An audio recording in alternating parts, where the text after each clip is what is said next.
Hello everyone, I am Khushi Sahu. Once again welcome to our digital library.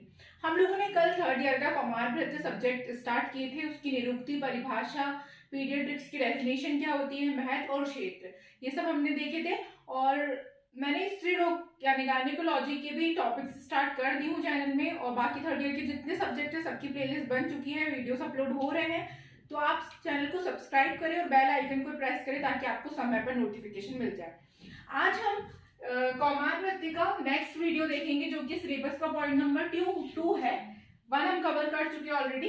Kashyap संहिता का परिचय बहुत important है। ये क्वेश्चन आता है 5 मार्क्स में सीधे सीधे उठकर, और इससे पीजी में या फिर किसी भी एंट्रेंस एग्जाम में बहुत सारे क्वेश्चंस बनते हैं।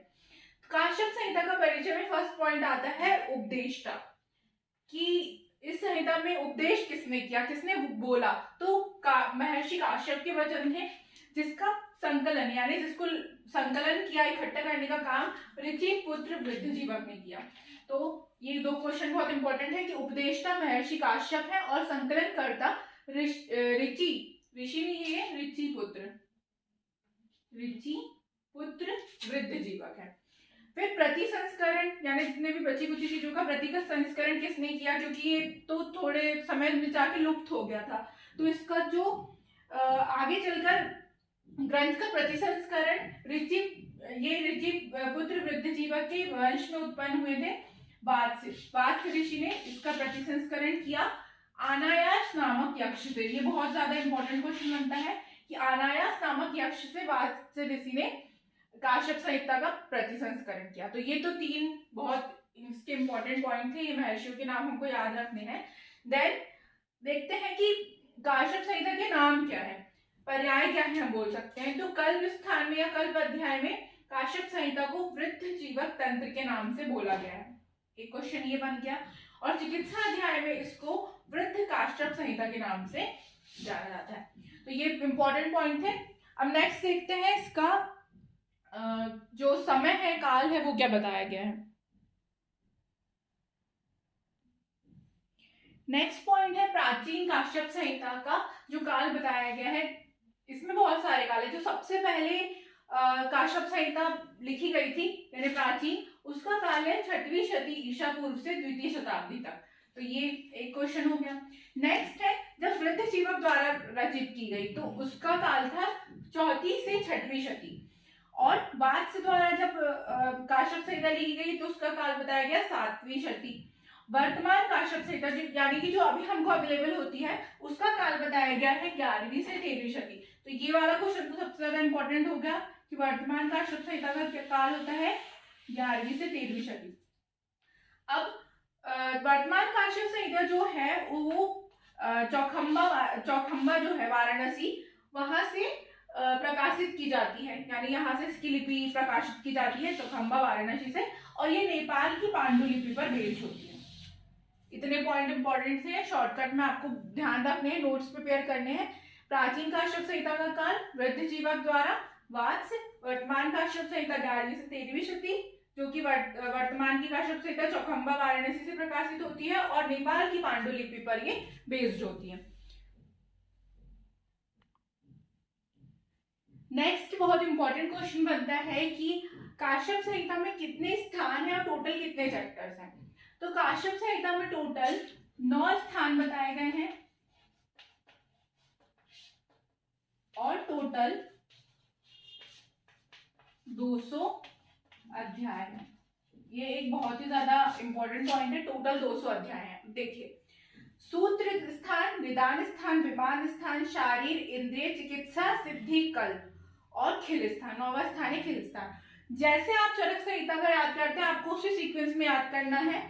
यदि आपको चरक संहिता का याद है तो आप ये आसानी से कर लेंगे। सूत्र स्थान, निदान, विमान, शारीर, इंद्रिय, चिकित्सा, सिद्धि, कल्प, यहाँ तक कि आपको नंबर याद रख ऑलरेडी याद ही होंगे। जैसे चरक संहिता में दिया हुआ है, सूत्र स्थान में 30 अध्याय हैं, निदान में 8, विमान में 8, शारीर में 8, इंद्रिय में 12, चिकित्सा में 30, सिद्धि में 12 और कल्प में भी 12। तो ये टोटल जितने भी अध्याय के नंबर है सेम टू सेम चरक संहिता के हैं। तो टोटल ये होता है 120 अध्याय यहाँ तक। फिर 9वां जो स्थान स्थान है खिल स्थान, वो काश्यप संहिता का विशेष स्थान है, इसको आपको ध्यान रखना है। खिल स्थान जो है उसमें वात्स्य ने, ये भी क्वेश्चन बनता है, वात्स्य ऋषि ने खिल स्थान जो है काश्यप संहिता में ऐड किया था और इसमें टोटल होते हैं 80 चैप्टर्स। तो प्लस यदि हमने 80 कर दी खिल स्थान के तो ये टोटल हो जाता है 200। तो ये टोटल थे काश्यप संहिता के स्थान और उनके टोटल अध्याय, ये आपको ध्यान रखना है। इनमें से भी इंपॉर्टेंट पॉइंट ये है कि सूत्र स्थान में 16-17 अध्याय जो है वो खंडित था और खिल स्थान में आखिरी के जो 25 अध्याय के बाद का भाग है वो खंडित है। तो ये सारे एक्स्ट्रा पॉइंट्स थे, आपको ध्यान में रखने हैं। अब नेक्स्ट हम देखते हैं इसमें विशेष पॉइंट्स क्या है। नेक्स्ट पॉइंट आता है कि काश्यप संहिता की विशेषताएं क्या है, क्या चीजें इसमें पहली बार इंक्लूड की गई और बहुत अच्छे तरीके से वर्णन मिलता है। तो काश्यप संहिता में लेहन कर्म, फक चिकित्सा, जात हारणी विवेचन, फल प्राशन संस्कार, धूप कल्प, ये सारी इसकी विशेषता है। इसमें बाल ग्रहों की संख्या में वृद्धि की गई, टोटल 10 बताया गया है।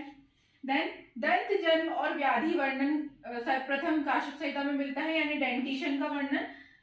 देन विभिन्न औषध कल्प, सप्तविध कषाय कल्पना, ये वाला पॉइंट बहुत ही ज्यादा इंपॉर्टेंट है कि हम जनरली पंचविध कषाय कल्पना पढ़ते हैं जिसमें हम स्वरस, कल्क, कषाय मतलब यानी क्वाथ और फांट और हिम, ये कल्पना पढ़ते हैं। तो इसके अलावा भी 2 एक्स्ट्रा कल्पना जो है वो काश्यप संहिता ने बताई है। टोटल सप्तविध कषाय कल्पना का वर्णन है, इन्होंने 5 तो सेम है, प्लस चूर्ण और अभिषेक का सबसे पहले वर्णन जो मिलता है वो काश्यप संहिता में मिलता है। बहुत ही ज्यादा इंपॉर्टेंट पॉइंट था। और एक और ये इंपॉर्टेंट पॉइंट है नेक्स्ट कि 64 प्रकार के सूतिका रोग का वर्णन मिलता है। सूतिका मतलब होता है जिसकी अभी तुरंत डिलीवरी हुई हो, तो 64 प्रकार के सूतिका रोगों का वर्णन सबसे पहले काश्यप संहिता में मिलता है। देन कर्णभेद का प्रयोग किया गया था। कर्णभेद यानी बच्चों के कान का भेदन करवाना, कान छिदवाना जो हम बोलते हैं, उसका भी प्रयोग काश्यप संहिता में वर्णित है। तो ये सारे पॉइंट्स इसकी विशेषताएं की बहुत ही ज्यादा इंपॉर्टेंट है। अब लास्ट पॉइंट हम देखते हैं कि आयुर्वेद अवतरण क्या बताया गया है काश्यप संहिता के अनुसार। लास्ट पॉइंट आता है हमारा काश्यप संहिता के अनुसार आयुर्वेद अवतरण।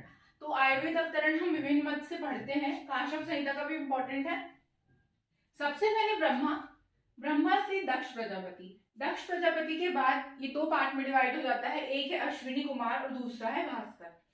तो अश्विनी कुमार से इंद्र को ज्ञान प्राप्त हुआ और इंद्र से उनके 3 शिष्य मतलब 3 शिष्यों को जो थे काश्यप, सुश्रुत और चरक। देन काश्यप से काश्यप, वशिष्ठ, अत्रि और भृगु, ये इनके 4 शिष्य थे। तो एक पॉइंट तो ये होता है ब्रह्मा से प्रजापति, प्रजापति से अश्विनी कुमार, अश्विनी कुमार से इंद्र, इंद्र से काश्यप, सुश्रुत और चरक, देन काश्यप से काश्यप, वशिष्ठ, अत्रि और Bhrigu.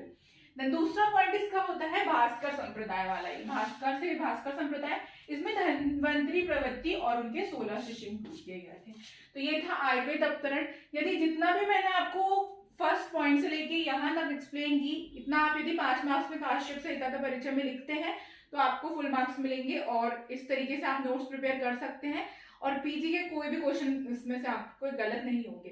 Thank you so much, hope कि आपको समझ में आया हो। यदि आपको कोई और टॉपिक्स में डाउट है, आप वीडियो चाहते हैं तो मुझे जरूर बताएं। Thank you.